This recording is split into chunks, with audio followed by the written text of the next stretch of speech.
Vamos.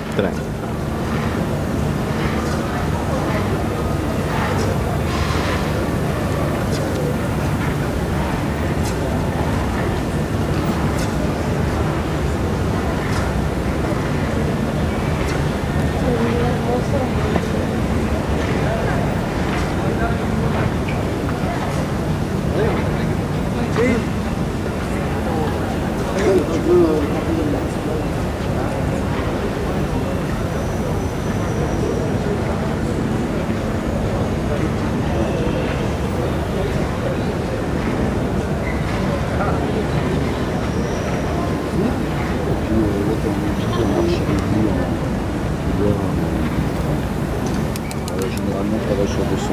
Hola. Voilà, même dans l'air, tu vois. Hola. Hola. Disculpa, ¿tú me puedes explicar qué es exactamente? Peut-être mademoiselle Ève? Ouais. D'accord. On va rester là. Ah! Oh! Dos! Sí, Mari. ¿Qué tal? Buenas tardes. Hola. Hola. ¿Tú estás trabajando acá con este proyecto? De traductora. Ah, ya. Quisiera saber qué es exactamente. Je voudrais bien savoir ce que c'est exactement. Ah, c'est une machine volante. C'est una máquina voladora. Voilà, qui se déplace grâce à l'énergie des plantes. Se desplaza gracias a la energía de las plantas. Voilà, il y a trois principes généraux qui font voler la machine. Y hay tres principios generales que hacen que la máquina vuele.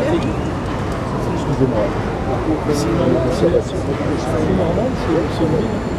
¿Me seguís, no en español? Je dirais que c'est des ¿Me seguís en español? Sí.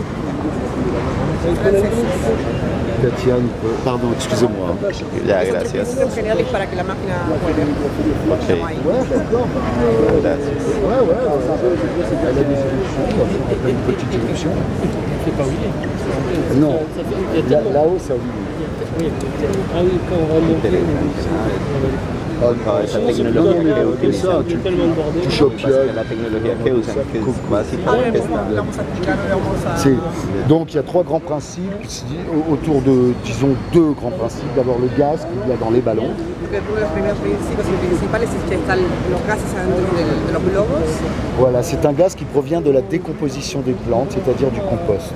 Este gas viene proviene de la descomposición de las plantas, es decir, del compost. Voilà. Et le deuxième grand principe, en fait, c'est un gaz qui est modifié, c'est-à-dire que lorsque vous sentez le compost à l'état pur, Donc, el segundo principio es que este gas tiene una transformación, que usted siente que el compost está en estado ya de... voilà, vous sentez ce gaz qu'on appelle le pétane G3. Este gas que se llama petano G3. Voilà, mais en fait, nous concentrons ce gaz, Lo que hacen es concentrar ese gas, nous le réenchérissons d'hydrogène, lo enriquecen de hidrógeno. et ça devient donc le pétane G3. C'est un des éléments essentiels qui permet à l'engin de voler. Il faut bien voir que ce gaz est aussi léger que l'hélium, mais il est beaucoup plus stable que l'hélium. Donc este gas lo que hace es que está concentrado y lo que tiene la propiedad es que al hidrogenar lo que pasa es el pentano G3 y es más liviano que el helio, pero más estable. Voilà, si vous voulez, peut-être vous avez acheté des petits dauphins déjà dans les fêtes foraines gonflés à l'hélium. Como cuando vas a las ferias y se compran los globos, los delfines. Voilà, un petit dauphin ou un petit cœur, des choses comme ça. Et bien en fait, au bout de 2-3 semaines, il se dégonfle. Y después de 2-3 semanas empieza a desinflar. Voilà, il y a de la perte avec l'hélium. En fait, le premier prototype de l'aérofloral fonctionnait à l'hélium et nous avions vraiment des grandes incidences, des grandes variations, je dirais, d'altitude en vol. Donc nous avons travaillé autour d'un autre gaz qui provenait du végétal. La deuxième chose, c'est l'électricité qui est fournie aussi par le végétal. Lo que comenzó con este globo, como hicimos la comparación con la feria, ustedes ven que dentro de una semana este globo se empieza a desinflar. Lo que pasaba con justamente el primer prototipo que tenían era con el helio también. Entonces, como hacen una pérdida de este gas, lo que pasaba cuando ellos viajaban con este primer prototipo, que tenía muchas variaciones. Entonces el segundo prototipo ya lo hacen con este segundo Professeur gas, Tourneau, que es pour el une carrette pentano. du sujet 27, il a été fait.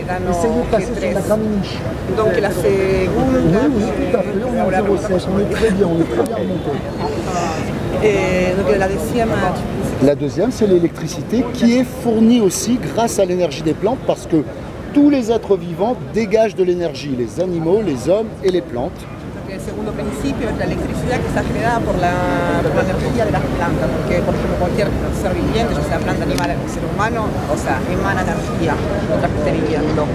Voilà, et nous avons réussi à collecter, à concentrer cette énergie, à la transformer en électricité. Donc lo que pudieron hacer es concentrar esta energía y transformarla en electricidad. Voilà, mais à la différence, je dirais, d'un autre type d'organisme qui serait plutôt immatériel, à savoir le vent, La diferencia con, por ejemplo, otro tipo de organismo como puede ser el viento, que son materiales, o sea, una entidad inmaterial, voilà. el viento. Voilà, nous avons réussi à stocker cette énergie dans des batteries, tout simplement. Donc ellos lo que pudieron hacer es justamente almacenar toda esta energía dentro de baterías. Voilà. À combien de mètres d'altitude? Alors là, vous touchez un sujet très sensible et qu'il faut bien comprendre. Nous en sommes encore au niveau expérimental. Donc, es un tema bastante sensible porque lo que es importante recordar es que está en la etapa de experimentación. Voilà, on est encore loin d'un développement industriel de cette invention, de ces procédés d'invention.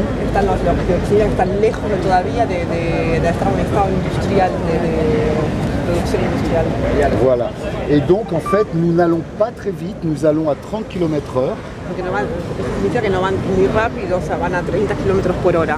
Et nous n'allons pas très haut, nous allons à peu près à 1200-1400 mètres. Que tampoco van tan alto, van nada más que más o menos a 1200, 1400 metros de altura. Voilà. Nous avons évidemment à bord des instruments de navigation très développés, hein, dignes de l'aviation, je dirais. Tiene materiales bien desarrollados de navegación. Voilà. Et le fait d'aller si peu vite et si peu haut nous donne des contraintes par rapport aux situations d'envol, c'est-à-dire que nous sommes obligés d'attendre, d'avoir l'aval des autorités militaires, aériennes et météorologiques pour nous envoler. Porque el hecho de que justamente no puedan ir tan alto y tan rápido, eso le crea limitaciones. Y la limitación también de las autoridades de aviación, las condiciones meteorológicas. Voilà, et militaires. Y las militares también. ¿Cuánto tiempo en el aire puede estar sin tocar tierra? Et combien de temps il peut être sur l'air Alors, sans toucher à votre avis? No tengo ni la menor idea porque es algo muy nuevo. Il n'y a aucune idée parce que pour elle c'est Tout le temps. On peut rester tant qu'on veut. Nous utilisons les plantes. Les plantes, ce sont des organismes vivants. Quand si vous voulez, quand nous récoltons l'énergie des plantes et que nous la transformons en électricité, Bueno, la muchachos. plante ne meurt pas.